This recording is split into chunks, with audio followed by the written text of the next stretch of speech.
पद्म विभूषण पंडित छन्नूलाल मिश्र जी हमारे बीच नहीं रहे। 2 अक्टूबर को उनका देहावसान हुआ था और मंगलवार को उनकी 13वीं है। नम्रता जी 13वीं का कार्ड लेकर सभी को दे रही हैं। अकेले ही सारा जिम्मा जो है इन्हीं पर है, जिम्मेदारी अकेले निभा रही हैं।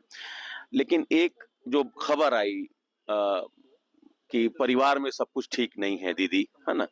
और पंडित राम कुमार मिश्र जो आपके भाई हैं, उनके हवाले से ये खबर छपी कि उनको कुछ नाराजगी है और वो कई तरीके के आरोप लगा रहे हैं। तो क्या है, थोड़ा सा हम आपका पॉइंट क्या है, आपका क्या स्टैंड है, जरा आप समझ लें। थोड़े में ज्यादा स्वाद यही तो है इसकी खास बात। वाओ मम्मा, क्या स्वाद है। अरे मेरे राजा, देखिए, सबसे पहले तो ये समय नहीं है आरोप प्रत्यारोप का। पिताजी को गए अभी 13 दिन भी नहीं हुए हैं। आज 9वां दिन है उनको गए हुए। और बहुत कष्ट की बात है कि हम लोग अभी से इस तरह की बातें कर रहे हैं। राम कुमार भैया ने देखिए जीवन भर उन्होंने कितना दायित्व निभाया माता पिता के प्रति और क्या-क्या किया, वो चिंता का विषय नहीं है। वो बात जा चुकी, ना माताजी हैं, ना पिताजी हैं अब इस दुनिया में। लेकिन अब जो कम से कम आखिरी एक कर्म वो कर सकते थे पिताजी का, वो उन्होंने जब ईमानदारी से नहीं किया, वो पिताजी को जीवन का 13 साल तो दे सकते थे। जिस पिता ने अपने 90 साल के जीवन में उनको पाला-पोसा, बड़ा किया, कहाँ से कहाँ तक उनको लेके गए। आप खुद बताइए, आपके भी पिता होंगे, आप खुद भी किसी के पिता होंगे। पिता क्या कुछ नहीं करता अपने बच्चे के लिए।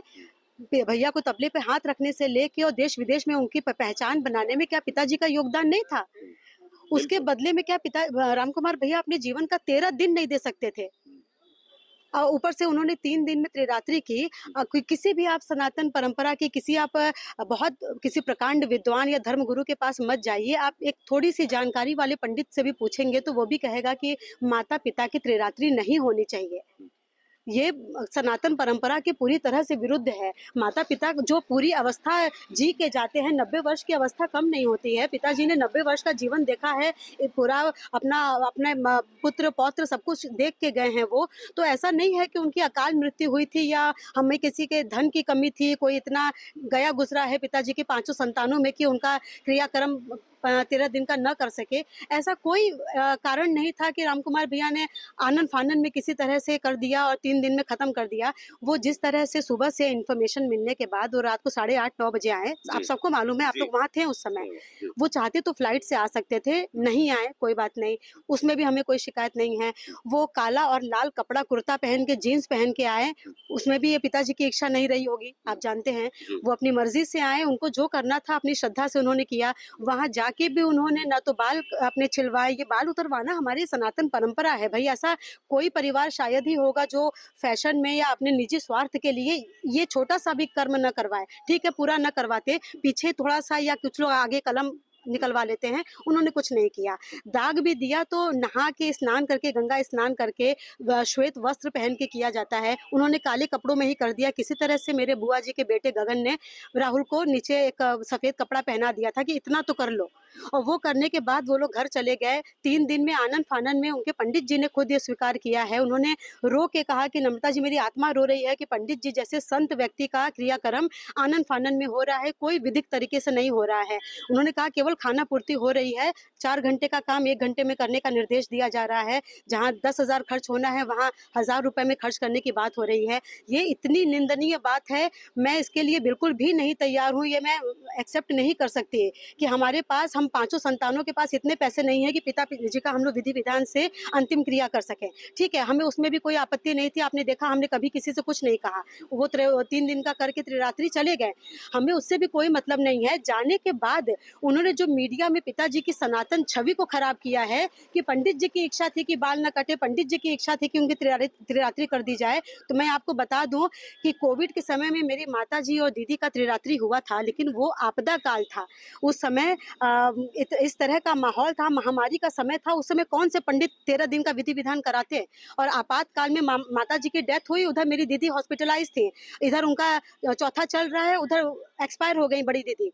मैं अकेली घर में, कितने लोग गए थे उस समय उस लड़ाई को लड़ने के लिए जो मेरी मम्मी और दीदी के साथ हुआ था। खैर उस पुरानी बात में नहीं जाते हैं। उसके बाद भी मैं बताऊँ कि पिताजी लगातार महीनों तक परेशान रहे कि मुझे बहुत कष्ट हो रहा है, दिन भर रोते थे, रात भर उनको सपने आ रहे हैं। वो सनातन परंपरा के थे, इतने आध्यात्मिक व्यक्ति थे, वो हमेशा कहते थे कि मेरा मन नहीं लग रहा है, मुझे लगता है कि तुम्हारी मम्मी और दीदी की आत्मा को शांति नहीं मिली है बेटा, कुछ करो, पंडितों से पूछो। मैंने बनारस और मिर्ज़ापुर के सभी धर्म गुरुओं से जहाँ तक मेरी पहुँच हो सकती थी, मैंने सबसे सलाह ली और उन्होंने मुझे बताया कि देखिए नारायण बलि और त्रिपिंडी पूजन अगर आप पिशाच मोचन में करा लें तो उससे जो दिवंगत आत्मा है उनको शांति मिलती है।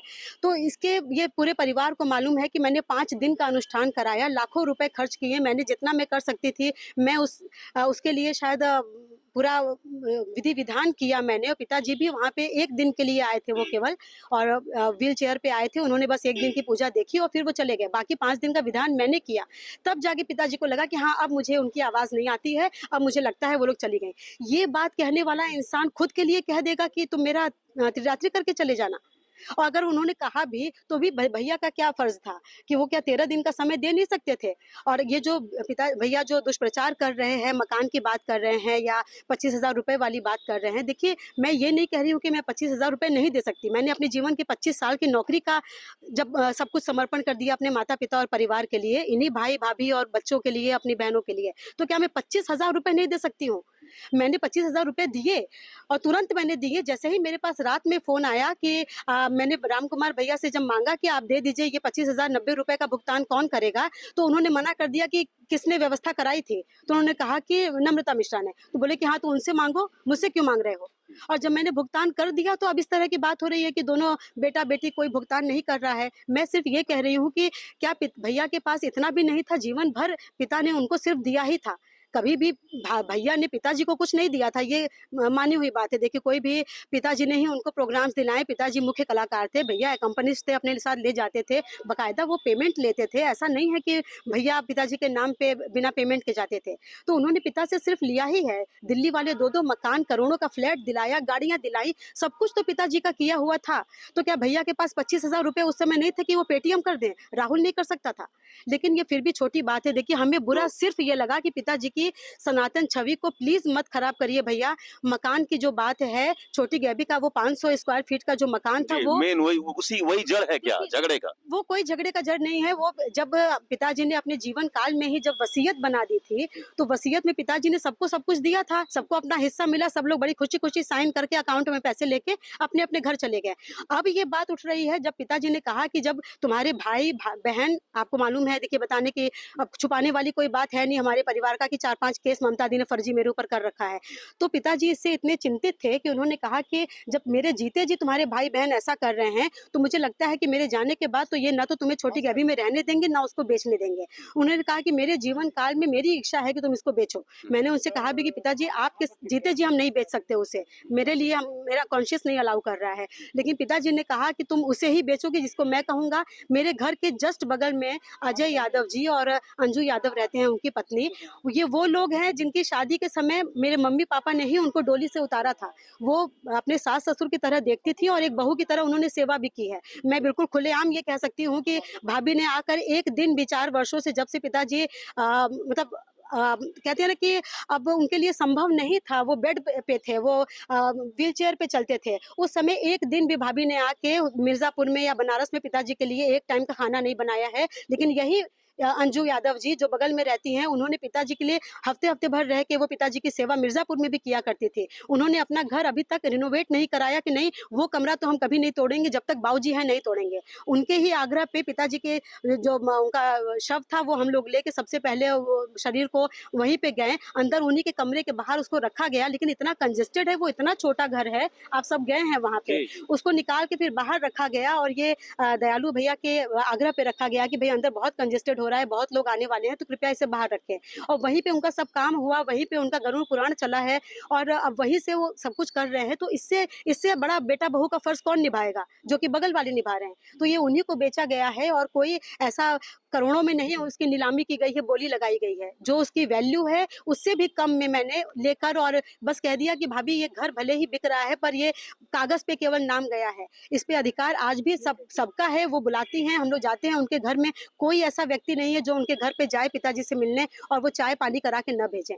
तो वो घर अगर बिका है तो पिताजी की मर्जी से बिका है, और इसकी अगर किसी को कोई संदेह हो तो आप लोग जाके वहाँ तो उनसे पूछ सकते हैं। पंडित राम कुमार मिश्र जी की दिक्कत क्या है, मेन समस्या क्या है, जड़ क्या है? देखिए उनकी समस्या ये है कि उनका जो स्वार्थ था, उनका जो अपना ये था कि मेरा काम होना चाहिए, मैं 3 दिन में कर करा के मैं दिल्ली जाऊँ, वहाँ पे अब उसका राजनीतिक लाभ उठाऊँ जितना हो सके। अब मैं पिताजी को इस्तेमाल कर सकूँ, जब तक थे तब तो किया ही, अब जाने के बाद भी मैं करूँ। तो उसके लिए वो यहाँ से चले गए, उनको लगा कोई बोलेगा नहीं, सब बहनें चुप रहेंगी और सब ऐसे ही हो जाएगा जैसे इतने वर्षों से होता रहा है। 62 साल की उनकी उम्र है भैया की, जैसे अब तक होता रहा आगे भी कोई नहीं बोलेगा, हमने भी नहीं बोला। जब उन्होंने मीडिया में पिताजी की छवि खराब की, उनके सनातनी, उनकी परंपरा पे, उनकी मान्यताओं पे जब उन्होंने आघात किया तो मुझसे चुप नहीं रहा गया और मुझे बोलना पड़ा कि भैया आप कुछ मत करिए, आप जाइए, मैं पूरी विधि विधान से पिताजी का 10वां 13 सब कुछ करूंगी और प्लीज मुझे वो शांति से करने दीजिए। अगर उनको आपत्ति है तो किसी को भी अगर इसके बारे में जानना है, छोटी गैबी के बारे में, तो जिन्होंने खरीदा है वो आप उनसे जाके बात कर सकते हैं। अजय यादव, उनके बेटी, दामाद और पत्नी। वो कह रहे हैं मानहानि का भी दावा कर सकते, जो खबरें आ रही हैं आपने भी जी। सुनी होगी। देखिए तो मान सिर्फ भैया का ही नहीं है, मान मेरा भी है। अगर वो मेरे बारे में कोई भी आपत्तिजनक बात करेंगे तो मैं इसके लिए बहुत आगे तक जाऊंगी। अगर भैया युद्ध ही चाहते हैं तो ठीक है, पिताजी का काम करने के बाद फिर युद्ध की भी तैयारी कर ली जाएगी। बिल्कुल। एक आखिरी लेकिन सवाल, भैया ये अनर्गल बातें कर रहे हैं, उनको मैं बिल्कुल ये हाथ जोड़ के कह रही हूँ कि पिताजी का काम मुझे कर लेने दीजिए, उसके बाद जो भी बात होगी तथ्य पे होगी। अपील क्या करेंगे भैया से? मैं कहूंगी कि पिताजी का इतना बड़ा नाम था, 90 वर्ष के जीवन का उनका जो कमाई हुई जो दौलत थी ना, धन तो सबने लूट लिया, कम से कम जो सम्मान था, जो इज्जत थी, अब उसे बची रहने दे। कुछ नहीं किया, वो जाएं वहाँ, खाएं कमाएं, पिताजी के नाम का इस्तेमाल करें, और अब जो मैं जो कर रही हूँ उसे मुझे आराम से करने दें। चलिए, तो सबसे छोटी बेटी हैं नम्रता मिश्रा जी, स्वर्गीय पंडित छन्नूलाल मिश्रा जी की अपील कर रही हैं पंडित राम कुमार मिश्र जी से, उनके भाई हैं, कि शांति से उनकी 13वीं हो जाने दीजिए। तो ये बहुत दुर्भाग्यपूर्ण है कि स्वर्गीय पंडित छन्नूलाल मिश्र जी के घर में उनके 13वीं से पहले इस तरीके का विवाद सामने आ रहा है। Amit Singh, TV9 UP, Varanasi. थोड़े में ज्यादा स्वाद यही तो है इसकी खास बात। वाओ मम्मा क्या स्वाद है, अरे मेरे राजा। राजा और मसाला